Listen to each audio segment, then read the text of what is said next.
ಏನು ಚರ್ಚೆ ಆಗುತ್ತೆ ಆಮೇಲೆ ಹೇಳ್ತೀವಿ. ಈಗ ಹೆಂಗೆ ಹೇಳ್ತಾರೆ, ಏನು ಅಜೆಂಡಾ ಏನು ಫಿಕ್ಸ್ ಆಗಿರಲ್ಲ. ಅಲ್ಲಿ ಹೋದ್ಮೇಲೆ ಒಂದು ನಮ್ಮ ಗಾಂಧಿ ಭಾರತ ಪ್ರೋಗ್ರಾಮ್ ಬಗ್ಗೆ ಮಾತನಾಡ್ತಕ್ಕಂಥದ್ದು ಫೋಕಸ್ ಇರುತ್ತೆ. ಆಮೇಲೆ ಸಹಜವಾಗಿ CLPಯಲ್ಲಿ ಏನೇನು ಚರ್ಚೆ ಮಾಡಬೇಕು ಎಲ್ಲರಿಗೂ ಅಭಿಪ್ರಾಯಗಳನ್ನ ಅಲ್ಲಿ ವ್ಯಕ್ತಪಡಿಸ್ತೀವಿ. ಈಗ BJP ಅವ್ರು ನೋಡಿ ಸರ್, ಅವ್ರು ಏನು ಬೇಕಿದ್ದು ಮಾಡ್ಬೋದು, ಏನು ಬೇಕಿದ್ದು ಹೇಳ್ಬೋದು. ನಾವು ಎಲ್ಲಿವರೆಗೆ ಅವ್ರು ಹೆಂಗಾಗಿದ್ದಾರೆ, ಸರ್ಕಾರ ಏನೇ ಮಾಡಿದ್ರು ಅದಕ್ಕೊಂದು ಟೀಕೆ ಮಾಡ್ತಕ್ಕಂಥ ಅವ್ರ ಹತ್ರ ಅಭ್ಯಾಸ ಇದೆ. ಈಗಂತೂ ನೂರಾರು ಉದಾಹರಣೆ ಕೊಡ್ಬೋದು, ನಾನು ಉಪಯೋಗ ಇಲ್ಲ. ಈಗ ಸರ್ಕಾರ ಮಾಡಿರ್ತಕ್ಕಂಥದ್ದು ಅವ್ರಿಗೆ ಸರಿ ಇಲ್ಲ ಅಂತ ನಾವೇನು ಮಾಡೋಕ್ಕಾಗ್ತದೆ? ಈ ಅವ್ರಿಗೆ ಪಬ್ಲಿಸಿಟಿ ತೊಗೊಂಡಿರೋದು ಏನು ತಪ್ಪು ಅಂತ ಹೇಳ್ತಾರೆ, ಅಥವಾ ಅವ್ರು ಬಂದು ನೇರವಾಗಿ CM ಹತ್ರ ಸರೆಂಡರ್ ಆಗಿರೋ ತಪ್ಪು ಅಂತ ಹೇಳ್ತಾರೆ, ನನಗೆ ಮಾಹಿತಿ ಇಲ್ಲ. ಈಗ ಬಾಬಾ ಸಾಹೇಬ್ ಅಂಬೇಡ್ಕರ್ ಅವ್ರಿಗೆ ನಮಗೆ ರಾಜಕೀಯ ಡಿಫ್ರೆನ್ಸ್ಗಳಿದ್ದು. ಬಾಬಾ ಸಾಹೇಬ್ ಅಂಬೇಡ್ಕರ್ ಸಪ್ರೇಟ್ ಪಾರ್ಟಿನೇ ಇತ್ತು.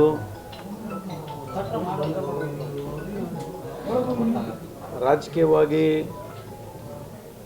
ಅವರಿಗೆ ಮರುಜೀವನ ಬಂದಿರತಕ್ಕಂಥದ್ದು ಕಾನ್ಸ್ಟಿಟ್ಯೂಂಟ್ ಅಸೆಂಬ್ಲಿಗೆ ವೆಸ್ಟ್ ಬೆಂಗಾಲಿಂದ ಜೋಗೇಂದ್ರನಾಥ್ ಅಂತ ಹೇಳಿ ಮುಸ್ಲಿಂ ಲೀಗ್ ಪಾರ್ಟಿಯಿಂದ ಬಂದಿರತಕ್ಕಂಥದ್ದು. ಇವರೇನು ಇಷ್ಟೆಲ್ಲ ಹೇಳ್ತಾರಲ್ಲ, ಮೊದಲನೇ ಬಾರಿಗೆ ನೆಹರು ಸಾಹೇಬರು ಯಾವಾಗ ಪ್ರಧಾನಮಂತ್ರಿ ಆಗ್ತಾರೆ, ಆ ಸಂದರ್ಭದಲ್ಲಿ ಫಸ್ಟು ಲಾ ಮಿನಿಸ್ಟರ್ ಮಾಡಿರ್ತಕ್ಕಂಥದ್ದು, ಈ ದೇಶದ ಲಾ ಮಿನಿಸ್ಟರ್ ಮಾಡಿರ್ತಕ್ಕಂಥದ್ದು ನೆಹರು ಸಾಹೇಬ್ರನ್ನೇ. ಎರಡನೇದು, ಈಗ ಕಾನ್ಸ್ಟಿಟ್ಯೂಂಟ್ ಅಸೆಂಬ್ಲಿ ಚೇರ್ಮನ್ ಆದ್ರಲ್ಲ, ಇದ್ರಿಗೆ ಯಾರ ಪಾತ್ರ ಇದೆ? ಇದರಲ್ಲಿ ಯಾರ ಪಾತ್ರ ಇದೆ? ಇವು ಕೇಳಲ್ವ ನೀವು BJP ಅವರಿಗೆ? ಆಯಿತು, ಬಾಬಾ ಸಾಹೇಬ್ ಅಂಬೇಡ್ಕರ್ ಯಾವ ಹಿಂದೂ ಕೋಡಿಫಿಕೇಶನ್ ಬಿಲ್ ತಂದ್ರಲ್ಲ, ಅದನ್ನ ಇಂಪ್ಲಿಮೆಂಟ್ ಮಾಡಿದವರು ಯಾರು? ಯಾವ ಸರ್ಕಾರದಲ್ಲಿದ್ದರು? ಯಾವ ಸಚಿವ ಸಂಪುಟದಲ್ಲಿದ್ದರು ಬಾಬಾ ಸಾಹೇಬ್ ಅಂಬೇಡ್ಕರ್ ಅವರು?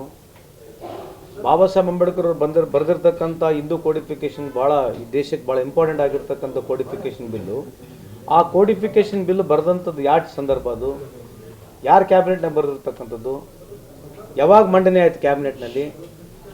ಆ ಕ್ಯಾಬಿನೆಟ್ನಲ್ಲಿ ಮಂಡನೆ ಆದಮೇಲೆ ಆ ಸರ್ಕಾರದಲ್ಲಿ ಪಾಸ್ ಆಗಿಲ್ದಾಗ ಬಾಬಾ ಸಾಹೇಬ್ ಅಂಬೇಡ್ಕರ್ ರಾಜೀನಾಮೆ ಕೂಡ ಕೊಡ್ತಾರೆ, ಹೌದಾ? ಎರಡನೇ ಹಂತದಲ್ಲಿ ಅದು ಪಾರ್ಲಿಮೆಂಟ್ನಲ್ಲಿ ಪಾಸ್ ಆಗುತ್ತೆ. ಅದು ಪಾಸ್ ಮಾಡಿದವ್ರು ಯಾರು? ಪಾಸ್ ಮಾಡಿದವ್ರು ಯಾರು ಬಿಲ್ಲು?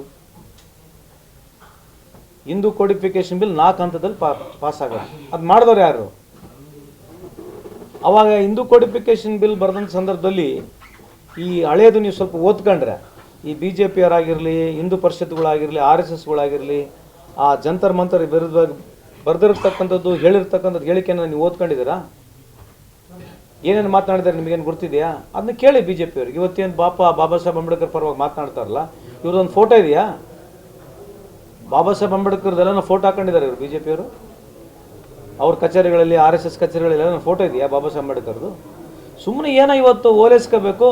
ಮೊನ್ನೆ ಅಮಿತ್ ಶಾ ಅವ್ರು ಹೇಳಿರ್ತಕ್ಕಂಥದ್ದು ಇಡೀ ದೇಶದಲ್ಲಿ ಒಂದು ದಂಗೆ ಎದ್ದಿದೆ, ಅದಕ್ಕೇನು ರೆಕ್ಟಿಫಿಕೇಶನ್ ಮಾಡಬೇಕು, ಕಾಂಗ್ರೆಸ್ ಮೇಲೆ ಬರಬೇಕು. ರಾಜಕೀಯವಾಗಿ ನಮಗವ್ರಿಗೆ ವ್ಯತ್ಯಾಸ ಇತ್ತು.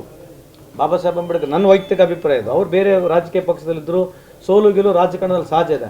ಆದರೆ ಕಾನ್ಸ್ಟಿಟ್ಯೂಂಟ್ ಅಸೆಂಬ್ಲಿಗೆ ತಂದಿರತಕ್ಕಂಥದ್ದು, ಅವ್ರಿಗೆ ಲೇಬರ್ ಮಿನಿಸ್ಟರ್ ಮಾಡಿರ್ತಕ್ಕಂಥದ್ದು, ಹಿಂದೂ ಕೋಡಿಫಿಕೇಶನ್ ಮಾಡಿರ್ತಕ್ಕಂಥದ್ದು, ಅಲ್ಲಿಂದ ಇಲ್ಲಿವರೆಗೆ ಬಾಬಾ ಸಾಹೇಬ್ ಅಂಬೇಡ್ಕರ್ಗೆ ಅತ್ಯಂತ ಗೌರವಪೂರ್ವಕವಾಗಿ ಇಡೀ ದೇಶದ ಎಲ್ಲರೂ ನಡ್ಕೊಂಡಿದ್ದಾರೆ. ಅದರಲ್ಲಿ ಕಾಂಗ್ರೆಸ್ ಪಕ್ಷನೂ ನಡ್ಕೊಂಡಿದೆ. BJP ಅವ್ರದ್ದು ಏನು ಕಮಿಟ್ಮೆಂಟ್ ಇದೆ ಬಾಬಾ ಸಾಹೇಬ್ ಅಂಬೇಡ್ಕರ್ ಪರವಾಗಿ?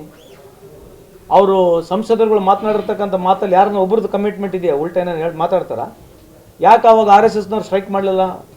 ಯಾವ ನಮ್ಮ ಹೆಗಡೆಯವರು ಮಾತನಾಡ್ತಕ್ಕಂಥ ಸಂದರ್ಭದಲ್ಲಿ ನಾವು ಬಾಬಾ ಸಾಹೇಬ್ ಅಂಬೇಡ್ಕರ್ನ ಸಂವಿಧಾನನ ತಿದ್ದುಪಡಿ ಮಾಡ್ತೀವಿ, ಬದಲಾವಣೆ ಮಾಡ್ತೀವಿ ಅಂತಂದಾಗ ಯಾರು RSSನವ್ರು ಬಂದು ಸ್ಟ್ರೈಕ್ ಮಾಡಲಿಲ್ಲಲ್ಲ?